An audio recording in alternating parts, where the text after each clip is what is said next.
In this video, I'm going to show you how to add SEO descriptions in Squarespace 7.1. We're going to head over to Pages, and let's just choose a page. I will start with the About page. Select Settings, and then head on over to SEO.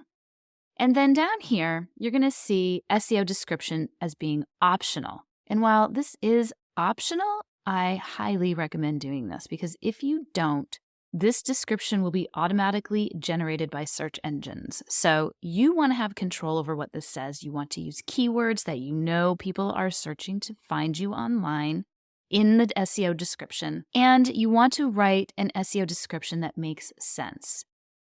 So in this SEO description, I'm saying the story of the bagel lady, bringing delicious bagels to the Upper Valley since 2021. This description is true to the content on this page. It's really important to do that because if you do show up in a Google search and whatever your description is doesn't align with what's actually on the page, it's going to cause people to bounce off your page.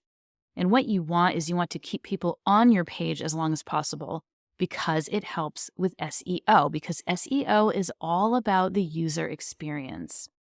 Google recognizes when people quickly bounce off your website. So make sure you're using keywords and that your description is true to the content on the page. Now, to take this a step further, head on over to Social Image and choose an image that you like. Now I'm going to show you what happens if I don't choose an image. If I don't choose an image, then the default is going to be whatever I have saved as the default social sharing image for this entire website, which can be found under Design and Social Sharing. Typically, this is your logo. It doesn't have to be, but in this case it is. So unless you change it deliberately, then that is what is going to appear.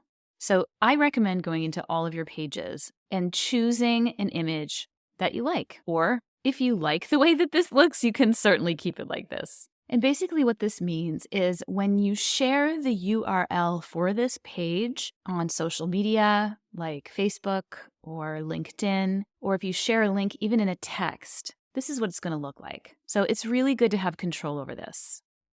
Now we're going to look at SEO for events and for each individual event because it's a little bit different for that. First, let's look at events. I'm going to SEO. Basically, you set this up just like I just showed you. There's no difference. It looks like maybe we could improve upon this a little bit. So I'm going to upload an image. Okay, so I've uploaded this picture of Katie at one of her events, but you can see it's kind of cutting off her head. So I'm going to go into the image editor, and I have a little trick for this. I'm going to go up here to crop, and I'm going to select 16:9 horizontally oriented. And now I can just drag this so that it doesn't cut her head off and select Save.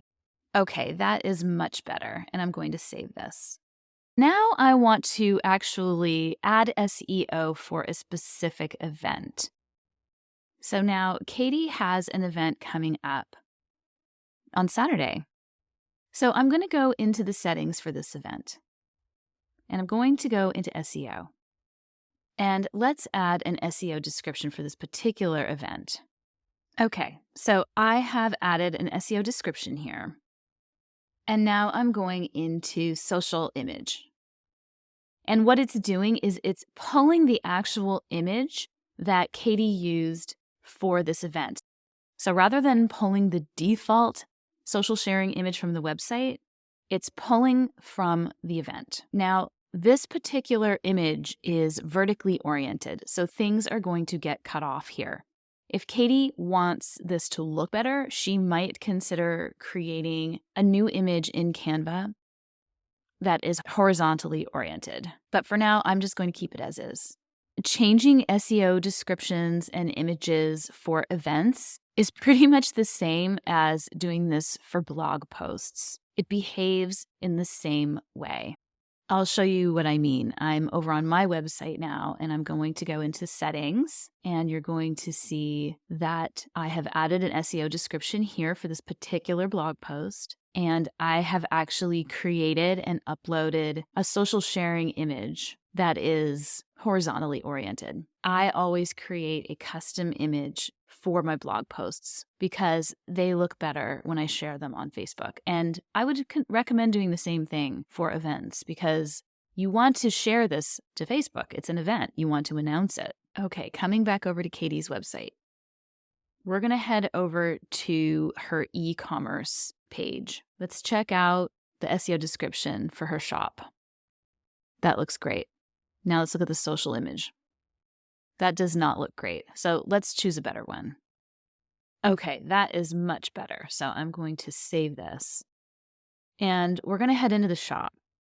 And you can see that I'm going to show all of her products. She has quite a few products. So to change the SEO descriptions here, you're going to go into settings and you're going to go into edit. You will scroll down to marketing, or you can just select marketing from over here. And it says SEO and URL. And here you can see the SEO description. If I select edit, this is where you change it.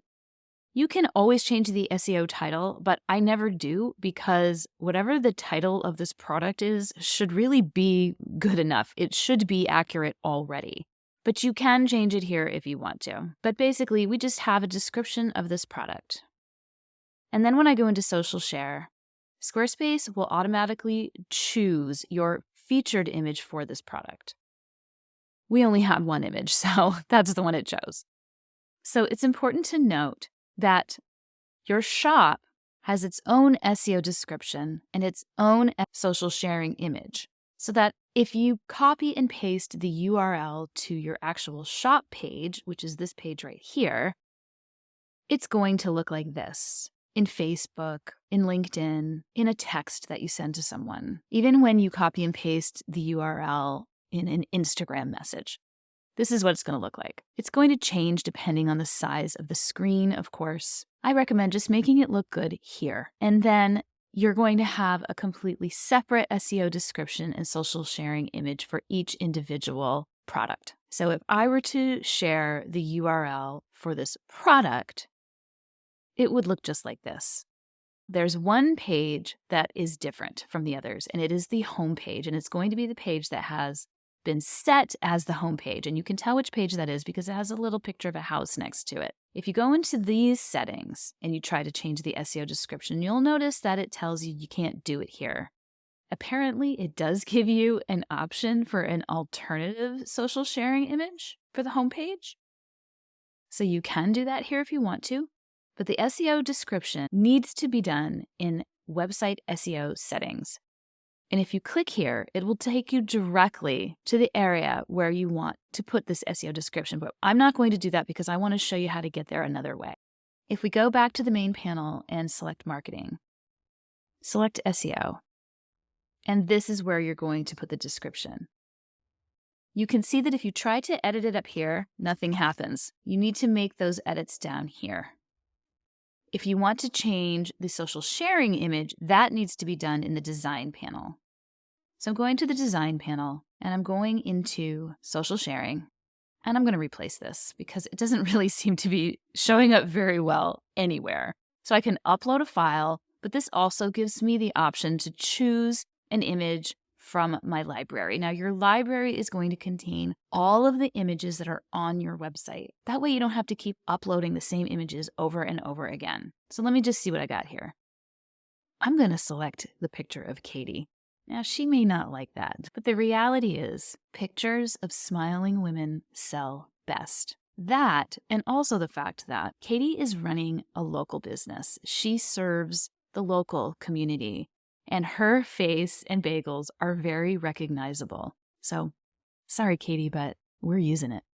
And I'm going to select save. So let me go back over to my pages, and I'm going to the home page, and I'm going into settings, and I want to see what this looks like. I love it. And I think all of Katie's biggest fans are going to love it too.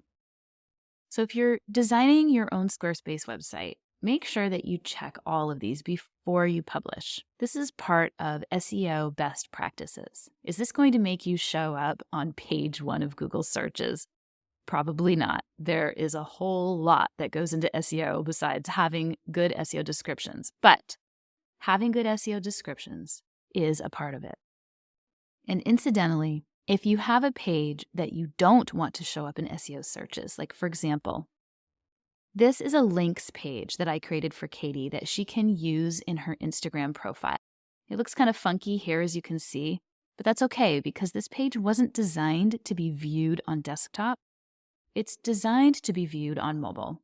So if someone is looking at Katie's profile on Instagram and they click the URL in her profile, this is the page that they will be brought to. I don't want people finding this page in Google searches. So I go into settings and I go to SEO and I select hide page from search results. I'll show you what it looks like when I toggle it off. So if you have a page like this, just toggle it on and it won't show up. I hope you guys found this video helpful. If you did, give it a like, subscribe to my channel, or if you know anyone who could use a little help with this, share it with them. Most of all, have fun with your Squarespace website.